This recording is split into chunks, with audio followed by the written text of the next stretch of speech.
¿Cómo amaneció? Bien.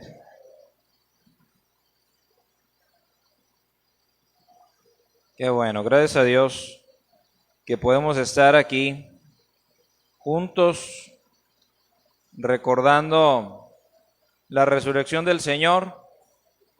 Y bueno, vamos a estar meditando, ¿verdad?, en el Evangelio de Mateo, precisamente.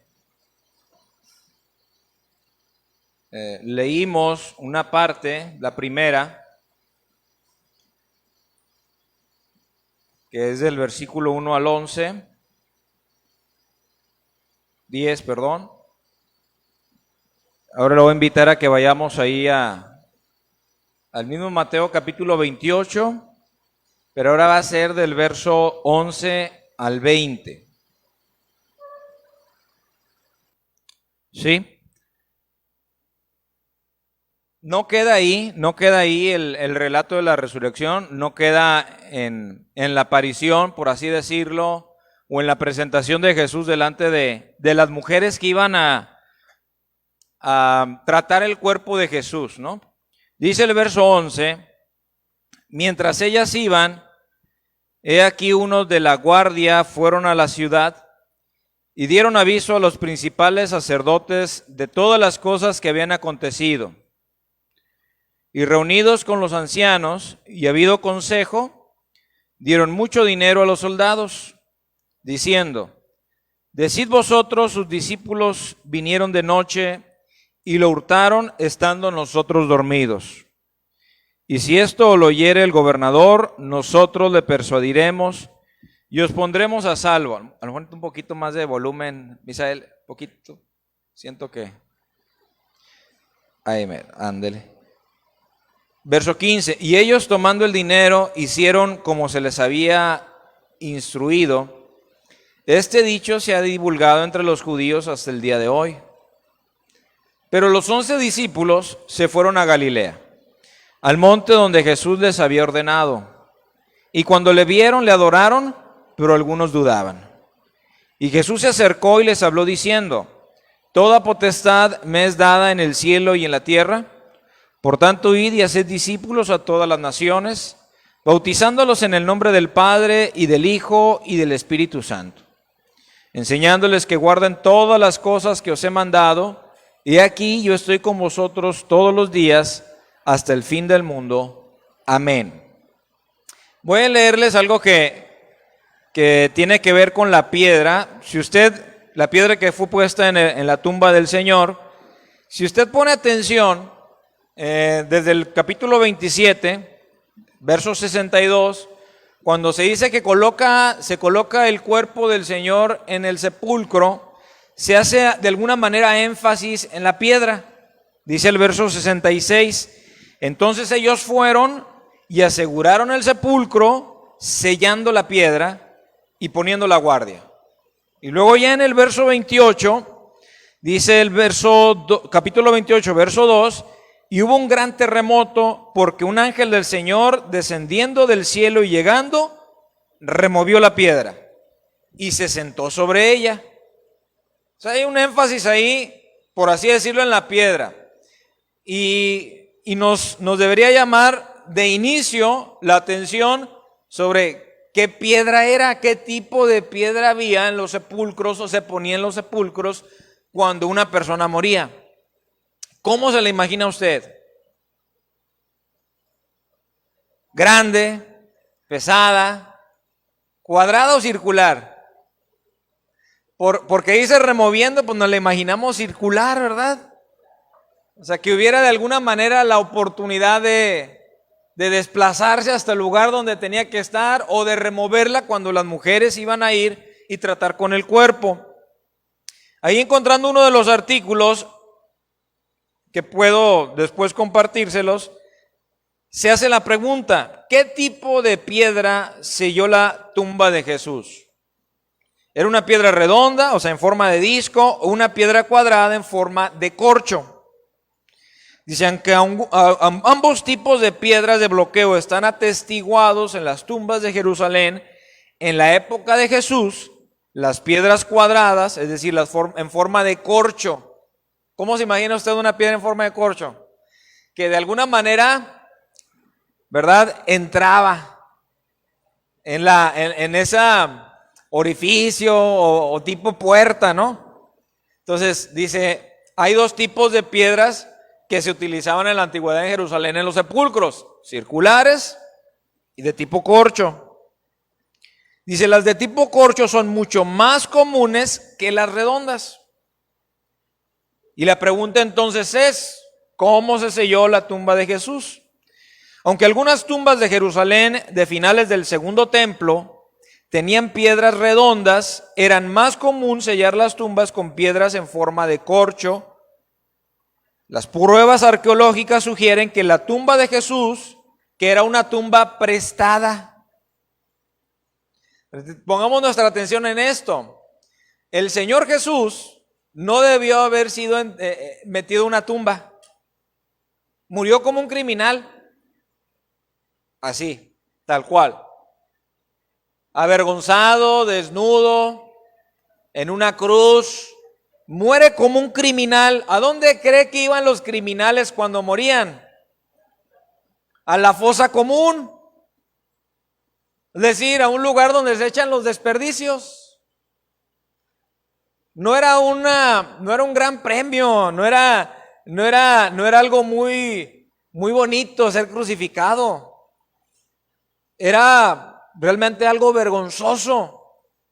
Pero un hombre llamado José de Arimatea, cuando muere Jesús, dice que él va, un hombre rico, no era un hombre pobre. Y la gente rica de antes era rica. A veces tenemos un poquito y nos sentimos ricos. Dicen, ¿verdad? Por ahí que el que no llega, que el que tiene, ¿verdad? El que no tenía y llega a tener, loco se quiere volver. A veces con poquito sentimos. José de Arimatea era un hombre noble, era un hombre de riqueza y un hombre al cual no le dio empacho el ir y tomar el cuerpo de un criminal. Fíjese nada más. Es como si usted supiera que, no sé, si hubiera la pena de muerte. No, sin el afán de ser blasfemo, ni mucho menos. Pero que usted supiera que sacrificara a alguno de los criminales de México, usted pidiera el cuerpo y dijera, yo le quiero darle cristiana sepultura a este criminal. Jesús era considerado un criminal. Y José de Arimatea va sin ningún empacho mientras sus discípulos lo abandonan, mientras uno lo niega, mientras otro lo traiciona, mientras los demás, veíamos el viernes, lo veían de lejos, ¿se acuerdan? Que mientras estaba Jesús, los discípulos lo veían de lejos. La gente, cuando ocurren los fenómenos, se golpea el pecho. El centurión dice, verdaderamente este era hijo de Dios, pero los discípulos estaban de lejos viendo. Y mientras los discípulos veían de lejos, el centurión reconocía que era un hijo de Dios. La gente que se burlaba, contrastada con los fenómenos naturales, se da golpes de pecho. José de Arimatea dice, denme el cuerpo. Denme el cuerpo. Ni siquiera Nicodemo, ¿se acuerdan de Nicodemo? ¿Qué hizo Nicodemo cuando va y le hace preguntas al Señor? ¿A qué horas fue a hacerle preguntas al Señor? En la noche, en lo secreto. Dice el Evangelio de Juan que fue, verdad, en la noche a hacerle preguntas al maestro. Y José de Arimatea no tiene ningún empacho, hermanos, en ir y decirles, denme a ese que ustedes consideran un criminal, es mi maestro. Y yo tengo una tumba. Hoy la gente prepara sus tumbas y no estoy en contra de ello, ¿verdad? La gente prepara, paga sus servicios funerarios. No estoy en contra de ello. Creo que es bueno para no dejarle carga a la familia por si algo pasa de repente. Está bien. José de Arimatea está en una tumba. Y esa tumba que estaba destinada para él, dijo, yo la voy a usar para el maestro. Nada más para que nos demos cuenta, hermanos, como un hombre que, contrario a los discípulos que lo seguían, en los momentos de que el cuerpo de Jesús necesitaba una última morada, dice, yo tengo un lugar donde pueden poner a Jesús. Y eso es una Tremenda reflexión para nosotros, debe ser una tremenda reflexión para nosotros. Las tumbas entonces no eran propias de la gente pobre, mucho menos de un criminal, mucho menos. Entonces dice que de hecho de las más de 900 cuevas funerarias del periodo del Segundo Templo, en los alrededores de Jerusalén examinadas por un arqueólogo llamado Amos Kloner, solo se han descubierto 4 con piedras de bloqueo en forma de disco. O sea, el 0.04% de las tumbas fueron bloqueadas con una piedra en forma de disco. Dice, y estas 4 elegantes tumbas de Jerusalén pertenecían a las familias riquísimas o reales, como la tumba de una llamada reina Helena de Adiabene. Fue la tumba de Jesús una de las 4 principales tumbas de Jerusalén del periodo del Segundo Templo. Dice, dado que las piedras de bloqueo en forma de disco eran tan raras y que la tumba de Jesús se construyó para una persona corriente, porque en realidad era la tumba prestada, pero no utilizada, de José de Arimatea, parece muy poco probable que estuviera equipada con una piedra de bloqueo en forma de disco. Entonces, la arqueología sugiere que la tumba de Jesús habría tenido una piedra en forma de bloqueo o llamada forma de corcho. Ahora, esto nos da a entender que no era tan fácil remover la piedra. ¿Era fácil? No, empujarla era fácil. Girarla era fácil. Por eso dice, ¿verdad?, que hubo un gran temblor, fueron sacudidos, ¿verdad? Llegó un gran terremoto, llegó un ángel del Señor y remueve la piedra y se sienta sobre ella. Entonces, para que nos demos más o menos una idea, número 1, Jesús no tenía no se tenía dónde colocar el cuerpo de Jesús. Él iba a ir a la fosa común, pero un hombre llamado José de Arimatea, dicen, dénmelo. Él incluso, hermanos, era uno de los principales. La gente rica estaba muy relacionada con los principales sacerdotes y fariseos. Y él no dijo, voy a perder amigos. Y él no dijo, bueno, pues ya preparé mi tumba, ¿cómo la voy a dar? Para alguien que es considerado un criminal. Sino que él va y dice, denme el cuerpo. E incluso poniendo en peligro su vida, a Jesús se le relaciona y se le crucifica como un criminal político.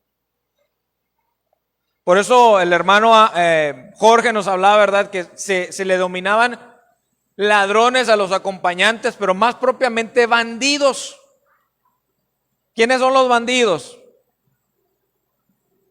O sea, no es muy el rango para establecer cuáles eran sus actividades, no es el hurto propiamente, sino es actividades muy amplias, pero más relacionadas con aquellas del golpe al tipo político. Entonces, cuando Jesús se le crucifica y se le lleva a Pilato, recordemos que le dicen, se hace llamar el rey de los judíos. Y cuando Pilato le dice, bueno, ya lo interrogó, yo no hallo en él ninguna falta como para que yo lo crucifique, son cuestiones de ustedes religiosas, júzguenlo ustedes, denle los 40 azotes menos 1. Dice, no. Él se hace llamar el rey de los judíos, te compete a ti, y por eso lo manda a crucificar. Y cuando lo crucifica, le pone una inscripción, ¿verdad? Jesús, el rey de los judíos. Jesús de Nazaret, el rey de los judíos. Y ellos dicen, no le pongas así, dile, el que se hace llamar rey de los judíos. Ya escrito está. Entonces, José de Arimatea, aún sabiendo de las implicaciones, hermanos, de que Jesús era considerado un criminal, él toma el cuerpo. La guardia que se pone es pedida a Pilato. ¿Y por qué Pilato pone una guardia? Porque dicen, bueno, no vaya a ser que los discípulos vayan y los sustraigan el cuerpo y después digan resucitó. ¿Y por qué Pilato accede a mandar una guardia? Porque fue un criminal o era considerado un criminal enemigo del Estado, enemigo del Imperio Romano, aunque no lo era. Recordemos que Jesús dijo, mi reino no es de este mundo. Ahora, precisamente, el Evangelio de Mateo, ya poniéndonos en materia de la resurrección y las palabras de Jesús a los discípulos después de la resurrección, el Evangelio de Mateo nos presenta a Jesús como ¿qué? Vimos que al inicio menciona la genealogía, que nace en Belén, es decir, su ascendencia como parte de la línea real, del linaje real. Entonces, ¿cómo qué presenta Mateo a Jesús? Como el rey de los judíos, como el hijo de David. Precisamente entonces Mateo tiene la intención de presentarnos que a través de las Escrituras Jesús es el Rey, que Jesús es el Cristo, el Mesías. Pero también en su resurrección, Mateo nos presenta como al Rey que ha resucitado. Y que ya a través de las Escrituras, por el testimonio de las Escrituras, Jesús es el Rey. Jesús es el nuevo Moisés. Por eso en el Sermón del Monte Jesús dice, oísteis que fue dicho, pero yo les digo. Ya en el Sermón del Monte Jesús basa su autoridad, establece su autoridad, se presenta como el Hijo del Hombre. Pero ahora en la resurrección podemos que las primeras que vieron al Maestro resucitado son las mujeres. Y las mujeres en los tiempos antiguos, hermanos, no eran un testimonio fiable. En la antigüedad, las mujeres no eran un buen testimonio en el sentido de que si las mujeres atestiguaban algo, no se tomaba en cuenta. Esto sería, por así decirlo, un punto en contra de la resurrección de Jesús.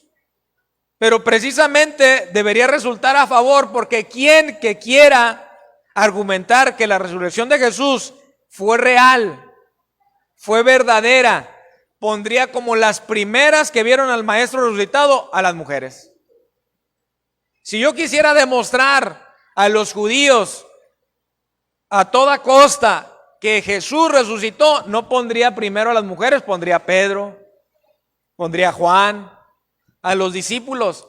Pero dice la Escritura que las primeras que vieron al Maestro resucitado fueron las mujeres. Fueron las mujeres.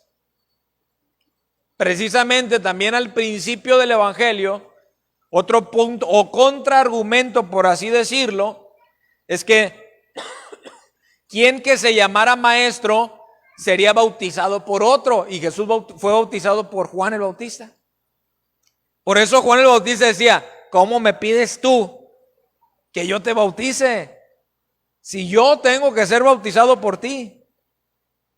Entonces la autoridad de Jesús no está ni en que proviene de una familia real, nace de María y José, ni en que proviene de una familia rica, ni en que se presenta como un rey que derroca al Imperio Romano, sino que muere en una cruz, ni en que los primeros testigos de su resurrección fueron hombres, sino que fueron mujeres. Nosotros, usted y yo sabemos, no estoy diciendo que las mujeres sean menos, no estoy diciendo eso, sino que en la antigüedad así se creía. En los tiempos antiguos así se creía. Jesús precisamente a través de los evangelios nos presenta la igualdad entre el hombre y la mujer. Y que el testimonio de un hombre o una mujer debe ser tenido por igual. Fíjese lo que estoy diciendo. Que el testimonio de un hombre y de una mujer no debe tener mayor validez el de un hombre, pero tampoco debe tener mayor validez el de una mujer. Hoy contrariamente está ocurriendo lo lo contrario, lo inverso de lo que pasaba antes, ¿verdad? Se tomaba más en cuenta el testimonio de un hombre. Ahora se toma más en cuenta el testimonio de una mujer. ¿Se ha dado cuenta? Que si difaman a un hombre, es verdad. ¿Por qué? Porque es verdad, porque los hombres son malos. Los hombres por naturaleza son malos. El patriarcado, el machismo y tantas cosas. Y no estamos a favor del machismo, pero tampoco estamos a favor del feminismo. Somos iguales. Y el problema es que hoy, si en las redes, por ejemplo, se dice que un maestro acosó a una señorita, no se comprueba. Ya, es cierto. ¿Por qué? Porque el hombre es malo. Y la mujer no es mala, ¿verdad? Sí, el hombre y la mujer son malos. Compartimos una misma tendencia hacia la mentira, hacia el pecado. Pero también cuando nos encontramos con Jesús, no es el hombre ni la mujer necesariamente los que más tendencia tienen a conocer a Dios, sino que por igual el Señor llama a hombres y mujeres. El Señor por igual llama a hombres y mujeres a su servicio, hermanos. Y el Señor por igual llama a hombres y mujeres para establecer su reino. Y así como se le apareció a las mujeres en la resurrección, llama a los hombres a su encuentro en el monte. El verso 10 dice: entonces Jesús le dijo a las mujeres: no teman, id, den las nuevas a mis hermanos para que vayan a Galilea y allí me verán.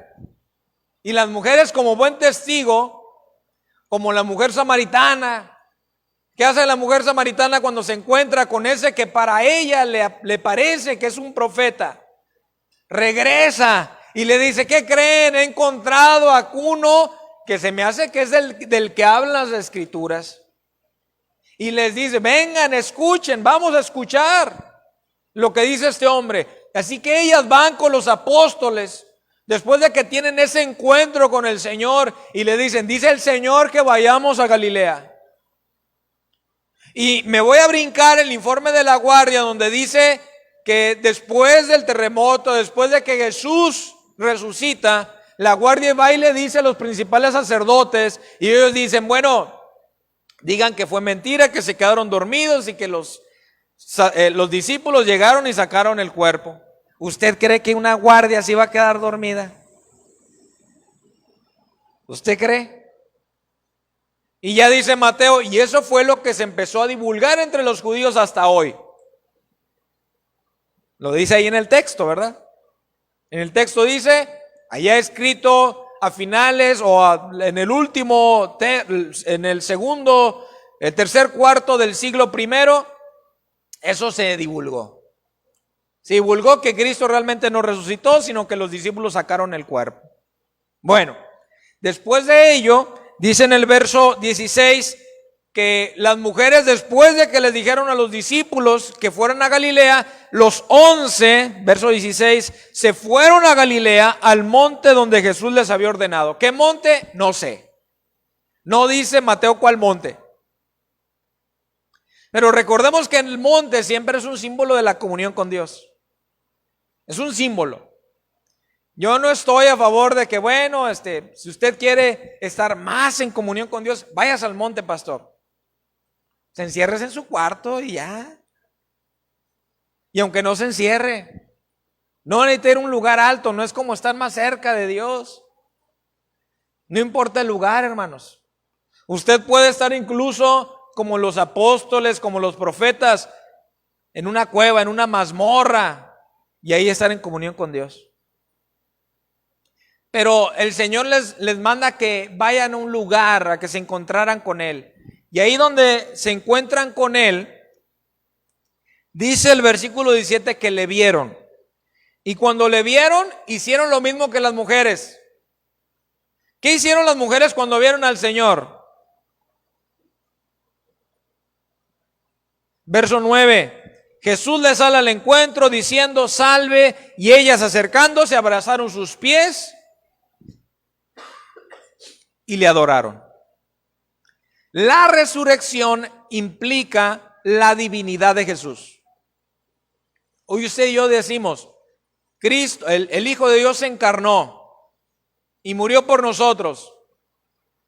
¿Ok? Pero, ¿qué me asegura que Jesús es Dios? Hoy muchos dicen, no, pues es que el Buda, ¿verdad? Siddhartha Gautama. ¿Por qué? Pues es que él encontró, ¿verdad? En la posición de flor de loto, el nirvana, la plena comunión con lo eterno, con el todo. ¿Y dónde está el Buda? Pues quién sabe. No, es que Mahoma tuvo una revelación con un ángel y le dio el Corán. Y él es el gran profeta de Dios. Pero se murió. Está muerto. Ninguna religión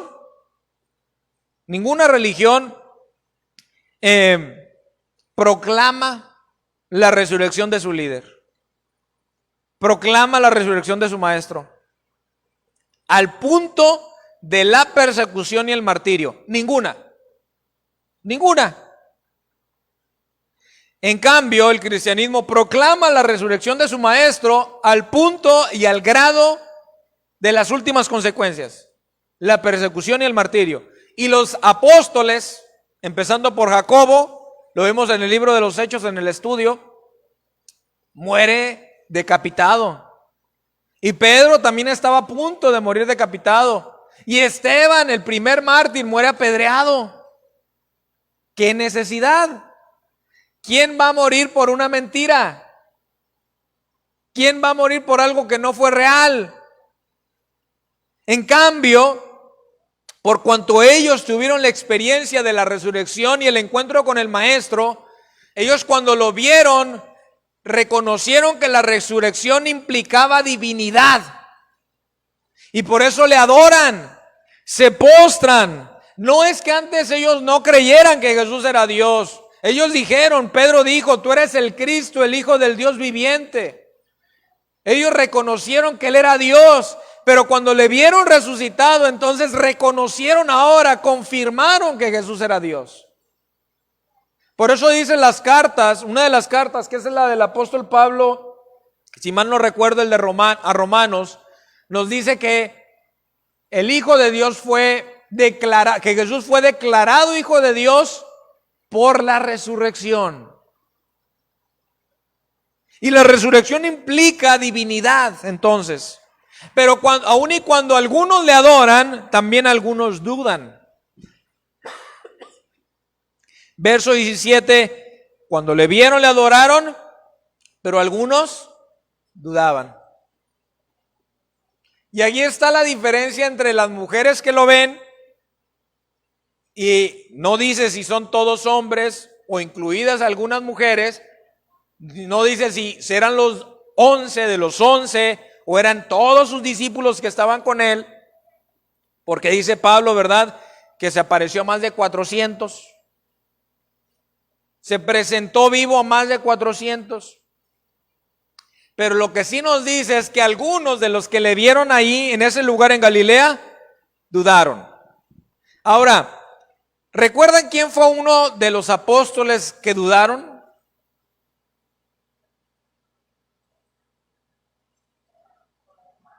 Tomás, Santo Tomás. ¿Por qué? Mire, la palabra dudar ahí no significa incredulidad, significa cavilar. ¿Qué es cavilar? No estar seguro. Mire, cuando una persona se muere, cuando un ser querido se muere,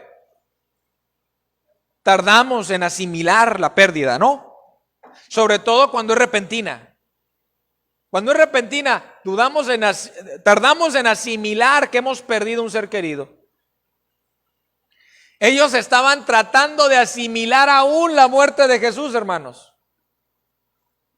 ¿Recuerdan el relato de Lucas? Cuando yendo camino a Emaús, se presenta Jesús, pero no le reconocieron. ¿Se acuerdan? Hay un pasaje, ¿verdad? Allá al final de Lucas, ya Cristo resucitado. Van camino a Emaús, y cuando van camino a Emaús, el Señor se les acerca y escucha que están hablando, ¿verdad?, de la muerte de Jesús, de la crucifixión, y les dicen, ¿qué es eso que ustedes hablan? Y pues no sabes lo que pasó en Jerusalén, que un hombre lleno de Dios, un profeta, muere crucificado. No sabes lo que ha acontecido, y Jesús empieza a platicar con ellos, pero ellos no lo reconocieron. ¿Por qué no lo reconocieron? Dice, porque había un velo en sus ojos. Hermanos, cuando usted y yo estamos tratando aún de asimilar la muerte de un ser querido, cavilamos. No es incredulidad. La que ellos están viviendo en ese momento no es incredulidad, no es falta de fe. Cuando se muere un ser querido, le hacemos muchas preguntas a Dios y no es falta de fe. Podemos llegar al punto, ¿verdad?, en el cual le decimos, Señor, ¿por qué? Y no es falta de fe. Vimos, por ejemplo, que el Señor Jesús dijo, Dios mío, ¿por qué me has desamparado? ¿Y pecó el Señor? ¿O lo había abandonado el Señor? ¿O lo había rechazado el Padre? No. Pero en los momentos de gran dolor, hermanos, hay cavilación. En los momentos de choque emocional hay cavilación. Cavilamos. Estamos aún sin asimilar lo que ha ocurrido. Ellos han pasado 3 días, hermanos. Algunos cuantos días han pasado después de la muerte del Señor. No han asimilado. Pero algunos se arrojaron a adorarle. Bendito sea Dios, ¿verdad? Dichosos. Por eso le dice el Señor a Tomás, dichosos los que sin ver creyeron. Pero el Señor aún así, aunque Tomás cavilaba, aunque Tomás dudaba, le dijo, mira, aquí está mi mano, aquí está mi costado, te quiero demostrar que sí soy yo. Y cuando los discípulos, ¿verdad?, piensan que están ante un fantasma, mientras ellos están a la mesa y se presenta el Señor, le dice, dudan, tráiganme de comer.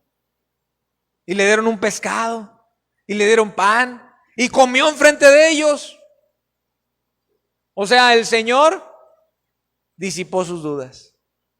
Pero ahora, después de que le adoran algunos y algunos cavilan, verso 18, ese Jesús resucitado se acerca y les habla y les dice, toda potestad me es dada en el cielo y en la tierra. Recordemos que en el ministerio de Jesús antes de la crucifixión estuvo centrado al pueblo de Israel, ¿no? Estuvo enfocado a la Palestina. Y los envió a predicar, nos dice el Evangelio de Lucas, envió a 70 a predicar, a sanar enfermedades y a echar fuera demonios, pero dentro de Palestina. Ahora el Señor resucitado no significa que por estar resucitado ahora realmente sea el rey. Él era el rey, Él es el rey, siempre fue el rey.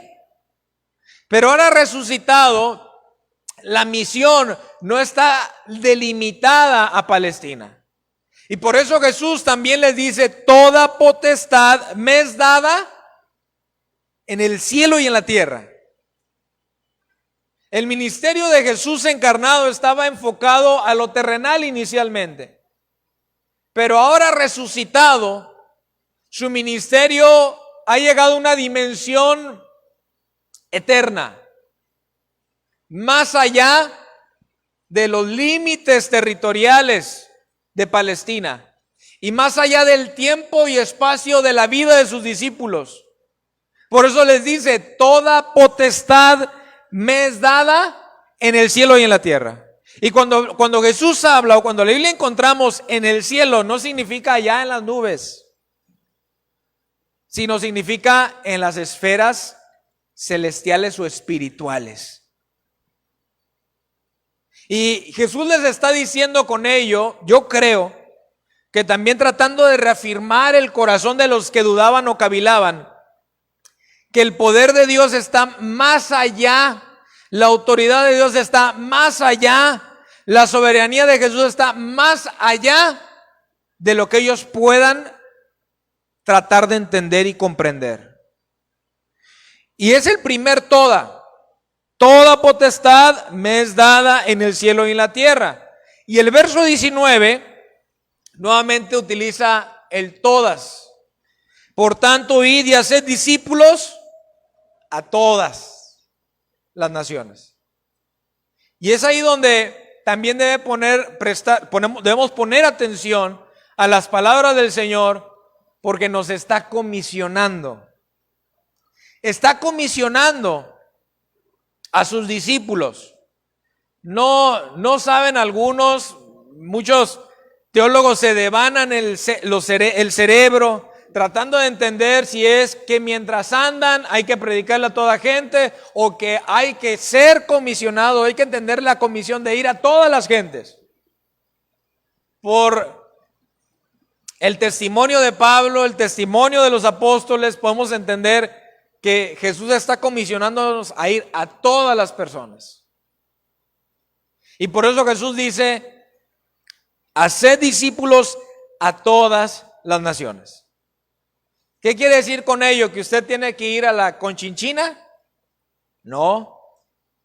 ¿Que usted donde está tiene que dar testimonio a toda la gente? A toda la gente.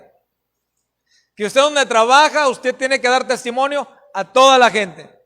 También al que me cae mal, también al que le cae mal. También al que se lo opone, también al que se lo opone. También al que le maldice, también al que le maldice. Dios, a través de Jesús, nos manda a todas las naciones. ¿Por qué? Por amor. Si no es por amor, hermanos, no puede ser por otra cosa.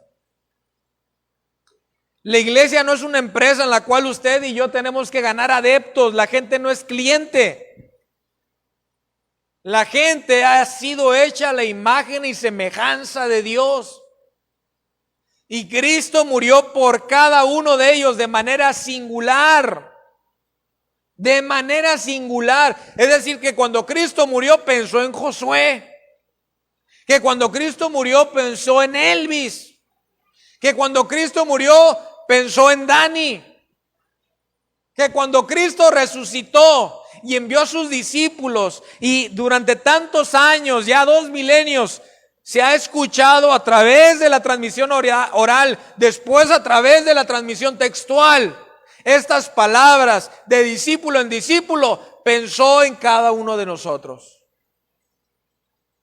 Y cuando usted le dice al Señor: toda potestad me es dada en el cielo y en la tierra, por tanto id y haced discípulos a todas las naciones, el Señor le está encomendando que usted y yo seamos buenos embajadores, a que seamos luz a toda la gente, al que se opone, al que nos rechazó el tratado por no ser católico, al que me confundió con un limpiaparabrisas, al que casi nos atropella. A todos. Al que me quería pagar el agua. Fíjense que cuando le da uno algo a la gente, ponga atención a su reacción. A veces dicen no, a veces dicen cuánto, ¿verdad? Pero en cada una de ellas el Señor nos enseña cómo es el ser humano. Cuando dice no, a veces nos enseña el Señor que aún lo regalado, aún la gracia, la gente la rechaza, hermanos. La gracia no es irresistible, no es de que, bueno, cuando llega la gracia de Dios a una persona, no me puedo resistir. No, la gente se resiste a la gracia de Dios. También a veces la gente piensa que la gracia se compra. Fíjese, si un vaso de agua lo quieren pagar, ¿no será que a veces también alguna gente piensa que viniendo a la iglesia le hace un favor a Dios? ¿O le paga algo a Dios? ¿Que buscando a Dios le paga algo al Señor? Pero el Señor nos invita a dar de gracia lo que de gracia hemos recibido. Y ese es el mensaje del resucitado. Toda potestad me es dada, por tanto id y haced discípulos a todas las naciones. Versículo 19, bautizándolos en el nombre del Padre y del Hijo y del Espíritu Santo. Y viene el tercer todo, enseñándoles que guarden todas las cosas que os he mandado. Toda potestad a todas las naciones y enseñándoles que guarden todas las cosas. A veces, por conveniencia, tomamos algunas cosas. A veces, por pena, no enseñamos algunas otras. No, ¿cómo le va a enseñar mayordomía a la gente, pastor? Va a pensar que usted es un centavero. Pues no, no soy centavero. Pero aún así la gente puede decir no o puede decir sí. Aún así la gente puede confiar en la gracia de Dios o decir no. ¿Cómo va a enseñarle a la gente responsabilidad social, pastor? ¿Cómo le va a enseñar usted al nuevo creyente la importancia de vivir en santidad? Enseñándoles todas las cosas. Todas las cosas. No, enseñemos solamente que el Señor recibe, que el Señor incluye. Sí, eso es parte del Evangelio. Pero también parte del Evangelio dice, de modo que si alguno está en Cristo, ¿qué? Nueva criatura es. Las cosas viejas pasaron. He aquí todas son hechas nuevas. Y a veces algunos dan el Evangelio a medias. ¿Por qué? Porque dicen, ven, el Señor te recibe tal cual eres. Sí es cierto, sí es cierto. El Señor no espera que vengas cambiado. Pero el Señor, una vez que vienes, Él te quiere transformar. Él quiere hacer una obra poderosa en ti. Y no vamos a llamar a lo malo bueno, ni a lo bueno malo. Diría un sacerdote por ahí cuando se hablaba del asunto de la ideología de género: al pan, pan, y al vino, vino. Hay que llamar las cosas como son. Hay que llamar a la ira mal encausada pecado. Hay que llamar a la murmuración pecado. Hay que llamar al robo pecado. Hay que llamar a las conductas morales contrarias a la palabra de Dios pecado. Hay que llamar a las cosas como son. Y hay que decirle a la gente que Dios te acepta y te recibe como eres, pero Él te quiere transformar, enseñándoles que guarden todas las cosas que os he mandado. 3 todas. El resucitado nos dice 3 todas. Toda potestad. Hagan discípulos a todas las naciones. Enseñen que guarden todas las cosas. Pero viene el 4 todo más poderoso y más hermoso que usted y yo podemos escuchar. Y aquí yo estoy con vosotros todos los días. Gloria a Dios. Toda potestad. Hay que ir a todas las naciones. Hay que enseñar todas las cosas. Pero lo más importante de todo, hermanos, con la resurrección de Jesucristo y las palabras del resucitado es: yo estoy con ustedes todos los días. Todos los días, hasta el fin del mundo. Pastor, me rechazan. Pastor, no me aceptan la palabra. Pastor, no quieren entender.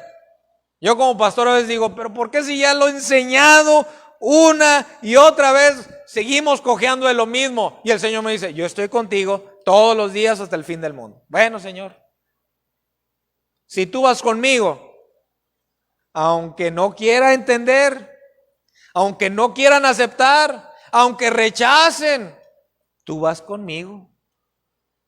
Juan Wesley, en ese lecho de muerte, mandó llamar a sus más cercanos colaboradores. Y las últimas palabras de Juan Wesley fueron, ya estando en bancarrota, endeudado, pobre, solo porque su mujer lo abandonó, sin hijos, le dijo a los más cercanos colaboradores: lo más importante de todo es que Dios está con nosotros. Jesús dice, yo estoy con vosotros todos los días hasta el fin del mundo. Las demás religiones pueden decir, bueno, nos quedamos con las enseñanzas de nuestro maestro, nos quedamos con el ejemplo de nuestro maestro, nos quedamos con el modelo de nuestro maestro, pero sabe que usted y yo no solamente nos quedamos con el ejemplo, con el modelo, con las enseñanzas. Usted y yo tenemos, además del modelo, las enseñanzas, el ejemplo, tenemos al maestro. Yo estoy con vosotros todos los días hasta el fin del mundo. El Señor ha resucitado. Él vive y está con nosotros. Oremos. Dios, gracias, porque la tumba no pudo detener al Señor. Porque al levantarlo de entre los muertos, Señor, le declaraste como tu Hijo. Porque al levantarlo de entre los muertos, Señor, confirmaste que Él es el Cordero de Dios que quita el pecado del mundo. Porque en el sacrificio nos mostraste tu gran amor, pero en la resurrección nos has mostrado una nueva esperanza. No en una doctrina simplemente, no en un ejemplo, no en un modelo, no en una enseñanza, sino en una persona que hoy vive y está con nosotros, al cual le ha sido dada toda potestad, quien nos ha encomendado ir a todas las naciones, quien nos ha dado una enseñanza para dar a todos los hombres que hoy deciden ser tus discípulos.